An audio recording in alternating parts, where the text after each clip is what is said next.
sabab ha u noqon saaqidnimada hablaha Soomaaliyeed. Bismillaahi Raxmaani Raxiim. Magacaygu waa Sadaam Caydiid Good.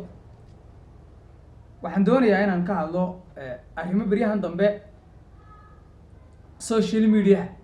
iyo baraha bulshadu ku kulanto intii Soomaalidu ku soo biirtay aad ugu soo badanaya. Waxaa jira rag Soomaaliyeed oo caadaystay ceebaha inay ka hadlaan hablihii Soomaaliyeed aad sharafta u lahaa ama sidoo kale xogo ka soo gudbiya aanu arkayo anigu inaan ahayn baan u malaynayaa kuwii loo baahnaa. micnaha ereyga haween waxay nagaga filan inay inala dhasheen inoo dhexeen ina dhaleen ayaa inagaga filan micnaha ereyga haween. haddaynu ku noqono dhaqankeenii hore haweenku mansabka iyo kaalinta ay ku lahaayeen waxay ahaayeen labeenta ama mansabka kaalinta ugu sarreysa. mar kale haweenku iyagaa colaadda iyo nabadda labadaba sabab u ahaa. colaadda iyagaa sabab u ahaa oo waxay muujinaysay macnaha jacaylka loo qabo ayay muujinaysay. aynu soo qaadano qisadii aadka caanka u ahayd tifadhiig la baxday oo geyga Soomaalida aada looga yaqaano. waxay ka dhacday inan Soomaaliyeed. waxay dhex martay laba nin oo midba mar mehersaday oo laba nin oo Soomaaliyeed. waad garan kartaa jacaylka loo qabay, dhibta loo maray. sidoo kale nabadda iyagaa jaangoyn jiray oo waxay ahaayeen haddii si kasta loo diriro oo colaadi ay bulsho u dhex marto waxa dhiig socda iyo maxaan ku dhahday geesi leeday baajin jiray waxay ahaayeen marka geel iyo hablo godob reeb loo yaqaanay la isu raaciyo cid kastoo wax tirsanaysa waxay ahayd qaar ku samaqaba oo ku gama.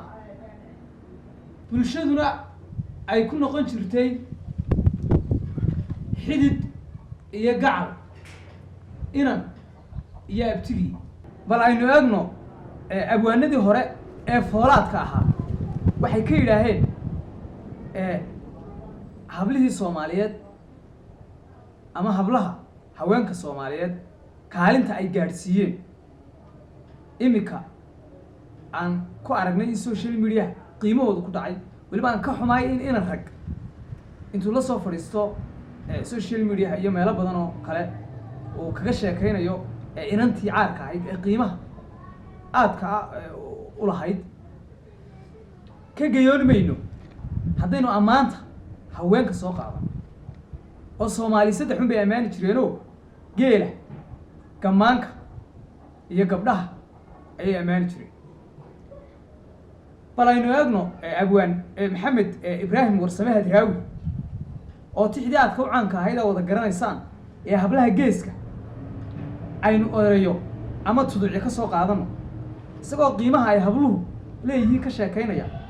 ayaa wuxuu odhanayaa gurmashada dagaalkiyo gulufkiyo colaadaha goobaha nafwaaga ah halka la isku gowraco marka goradda la istaro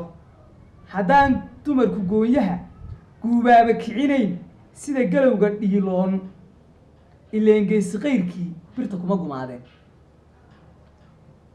wuxuu leeyahay gu hagaagay oo da-ay dhulka geeda jiifaan guryasamo barwaaqo ah haddii geedi lagu furo dhallinyaro iskurataa gurdan raaca fiidkii golo weyn ku kulantoo cagta garangarteediyo isu geysa jiibto googooska luuqdiyo gedda sacabka loo jaro hablaha u gaaro garashada codkooda qof gaboobay kiciso galbiskiyo mashxaradda gama kaa ilaashee haddaan gabadhi boodayn ileengegi ciyaareen wax ma dhaanta giriyaad. wuxuu kaloo uu sii waday aanu kasii qaadan karnaa inagoo dhamayn karin maasada haddaan guud haldhaalay gudihiisa xaabkiyo wuxuu yidhi haddaan guudka laga jirin gudihiisa xaabkiyo cayayaanka laga gurin marwo dumar garka u xidhan ileen guri dugsoon ma leh kuma gala adduunyada nina gooni socodkoo marwo garasho dheer baa ninka raga u gudinoo iyadaa guddoonkiyo gaadhayaha naftaada iyo gaadiidka reerkiiyo gurgurshaaga noqoto arrin kula gorfaysee haddaan gaari kula jirin ilaa noloshu guulmay habluhu kuwaasay ahaayeen qiimaha ay ka taagnaayeen ummaddii ay markaasi la noolaayeen mar kale aynu soo qaadano inagoon dhammayn karayn oo aynu ka cudur daaranay ammaanta haweenka cilmi boodhari nin la odhan jiro aad u taqaanaan oo qisadii dhex martay isaga iyo inantii hodan adaad ugu taqaanaan ayaa isagoo saaxiibadii hurdo u yimaadeen dabadna way kiciyeen oo wuxuu yihi war waa riyoonayay niyo way maxaa ii kiciseen marka riyadii uu ku jiray buu tuducyo ka mid a gabaygan isna aynu bal inanta uu quruxdeedii kaga sheekaynaya wuxuu yidhi ma samaynin waayadan tixihii saaniga ahaayee waa taan ka saahiday tan iyo sabankii daaraaye xalun baa saqdii dhexe hurdada waxay salaameene aan sifeeyo inantii triig saxan la moodayey ilkaha sadaf la moodiyo wejiga lagu sureeraaye timahan basari baan subkina saaran garabkeeda sanka iyo indhaha iyo afka sida sabiibeeda suunayaal madoobay qalbigu saaki noqon waaye suunayaal madoobay qalbigu saaki noqon waaye soomaali iyo carab hindida suuya laga keenay inta sabada joogtiyo khalqiga waad u sidatahay soo soco sacdiyo dheemanay saanad baa tahay hindida iyo carabta iyo soomaalidaba adaa ugu sarreeya buu taagan yahay ninkaas oo sanku neefleynaya inantu iyadu ugu sarreyso ayuu meeqaamka gaadhsiiyey mar kale isna cumar australia oynu doonayna inaynu kusoo gabagabayno tixihii raggii foolaadka ahaa ee hablaha la dhashay ee waktigaasi la noolaa ay gaadhsiiyeen inagoo aan xataa xusuusin doona daawadayaasha in ninka doonaya inuu hooyo ama gabadhi waxay tahay ogaadaa maansadii hooyo ee hadraawi iyo taa hablaha geeska oo keliya baa kaga filan ma geeyaan xumaan yoon mayno ammaanta hablaha soomaaliyeed bal mar kale aynu soo qaadano tix gabaya meerise ka mid ah oo uu abwaan cumar xuseen oo australia loo garan og yahay uu soo qaatay oo aada ugu taqaaneen cumar australia ee ammaantii geela iyo suugaan kaloo aada u fara badan ayaa mar isaga oo ayaa waxa u arkay mararka ka mid a inan aada u qurux badan oo joog iyo jamaal leh kadib erayo ayuu ku sifaynayaa inanta quruxdeedii iyo qiimigii ay lahayd markaa gabay ayaa meerisyo ka mid a haddayn ka soo qaadano waxaa ka mid ahaa qureeshkeeda faadumo haddaan qayb ka mid a sheego tallaabada qalloocuma dhigto ee way qotomisaaye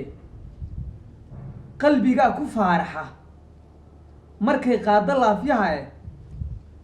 aya allahayow hayga soo qaban intaan qalanjo gaadhayo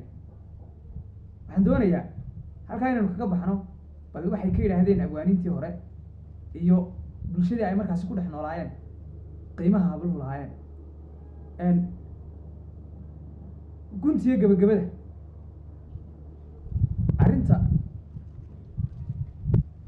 arrimahan dambe bulshadu ama social mediaha waxaan aada uga xumahay in rag soomaaliyeed ay ka sheekeeyaan hablaha ceebahooda iyo waxyaabo aan odhan karo inay ay sheegayaan inay ku arkeen ama xogo ay ka soo tebinayaan oo anigu aanu arkay inaanay ahayn kuwii loo baahnaa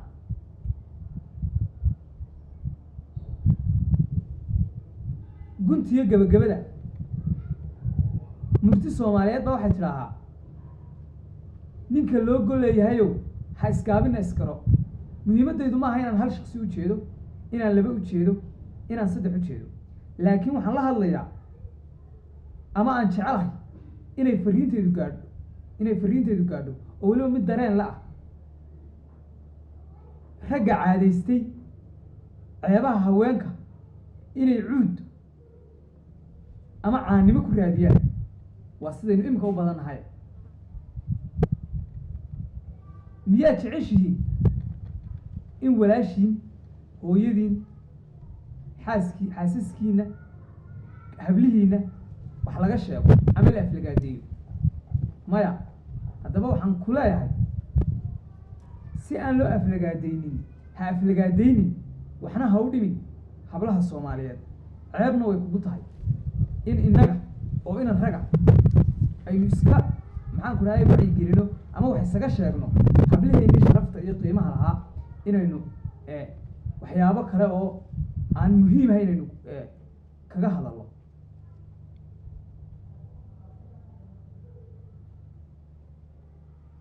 hadal iyo dhammaan waxaan doonayaa inaan ka jawaabo hal su'aal oon ogahay inaad isweydiinayso halka su'aal waxay noqonaysaa ka waran haddii iyagu ay hablihii Soomaaliyeed qaldan yihiin Soomaalidu waxay ku mahmahdaa ceebtaada oo ka og tahay kun looma sheego haddaad aragto walaashaa Soomaaliyeed oo qaldan ama wax qaldan samaynaysa adigu keligeed la wadaag xogta oo u sheeg waxaa laga yaabaa inay kaa qaadato talada laakiin waxaan kaa dardaarayaa iyadoo laga yaabo inaanay ku ogeyn oo iyadiiba aanay ka warhaynin inaad soo bandhigto